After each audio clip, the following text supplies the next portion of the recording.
Listen, ladies and gentlemen, we got breaking news to discuss involving the Utah Jazz. You already know what's going on. Lauri Markkanen has emerged in the news. We all know the Jazz is looking to move in a younger direction from all accounts. Um, but Lauri Markkanen, the Jazz, clearly the reports have come out and they have said that they are not intending to trade Lauri Markkanen. They're looking to make him a real piece for this young core. And that's going to be pretty interesting to see that he's supposed to be the face or possibly one of the key pieces to lead the young core.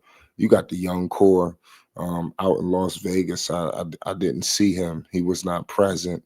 And I think that was unfortunate. I think I don't know what he's done behind the scenes. I know maybe he has called and contacted some people. But Laurie Markkinen, clearly he was dealing with the back last season, so that um, pretty much hurt him. But it is what it is. From all reports, people feel like they were going to part ways with him, which I still believe they may revisit because the reports have come out that he's not untouchable, but they don't plan on moving him. He is clearly the last domino. I think if they wanted to get rid of him, they could. But I think they're looking to possibly get a haul for Laurie Markin. And who's to say he comes back and plays himself into some value? Maybe you revisit that at the trade deadline. The Jazz, I don't believe, are trying to win, but we'll see. I don't think the Jazz is as bad as people may think. But look, everything will just have to come together. They could shock people. They could be a surprise team. Maybe they could win more games than possibly. We have to see. It's gonna all come to with this young core. But let's get into it, y'all. Um, the Jazz are not intending to make Laurie Markkinen available. He is a key player in the future core. We all know Utah acquired Markkinen back in 2022 with a trade that sent All-Star guard Donovan Mitchell to Cleveland, and Markkinen signed a 4-year, $195 million extension last year with the Jazz. So that's kind of crazy how it looks like things are about to change and they're moving on to possibly a younger situation after reeing him up. So the Jazz, you know where they're going. Laurie Markkinen, I don't believe he fits with the team for the long haul. Maybe he may fit with them for the season.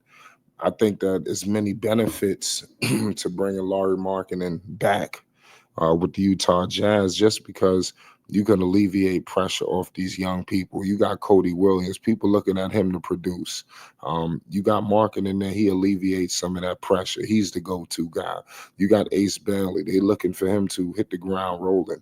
What better player to what better vet for him to play behind or even play alongside of and learn than Laurie Markkinen. I mean, the man with a bad back in 47 games, he averaged 19 on 42% shooting. We all know Laurie Markkinen a season ago, he averaged 23 points per game, or 48% from the field, 39% from three. So we do know what kind of shooter this guy is. This guy potentially is hovering around 40% just about every season. He's that kind of shooter. So you want to bring him on. I think you should bring him back, and wait for the teams to come flocking. Let it, cause you know what's gonna happen. Desperate teams, they're gonna come calling, and that's when I think Danny Ainge, you know, Austin Ainge, they could facilitate something. But Will Hardy, I think he could get these guys acclimated around marketing. So that way it's not so much pressure on all of these kids. You give them at least another year. Collier, he looked like he's ready to step in to something. Obviously, Walter Clayton, we know what's going on with them. The Jazz, they let go of Clarkson, Sexton, Collins. So it was looking like he's the last one left. Um, Walker Kessler, it seemed like he's going to possibly, not be moved either. I think that Walker Kessler is going to be around. I think he fits. I think he just makes it. In my opinion, he's really talented. I'm hearing that the Lakers are looking to get Walker Kessler if he ever became available. But I do think the Jazz is going to be interesting. I think Walker Kessler and Markkanen is two guys to look out for because the Jazz, I'm not sure what their draft pick situation is this year. I think it's some kind of protection on it. I think the Jazz may want to lose, in my opinion, to maybe get that pick. I don't think they will want to become one of these surprise teams messing around. I remember it was one year I think when he came to the Jazz market and it was had a really good start and they was hovering around the playing playoff situation and towards the end of the year they just faltered. Um, let's see what happens with the Jazz this year. They could be a team that do that again, especially with Markin in there. You still got people here now. You bringing in Kevin Love with that championship experience. I think that Kevin Love should be able to help, in my opinion. But maybe they're gonna buy him out, but we haven't heard anything yet on that. So we're gonna be monitoring that situation closely. But I think Lauri Markkanen definitely fits with Ace Bailey, Walter Clayton, and all of them.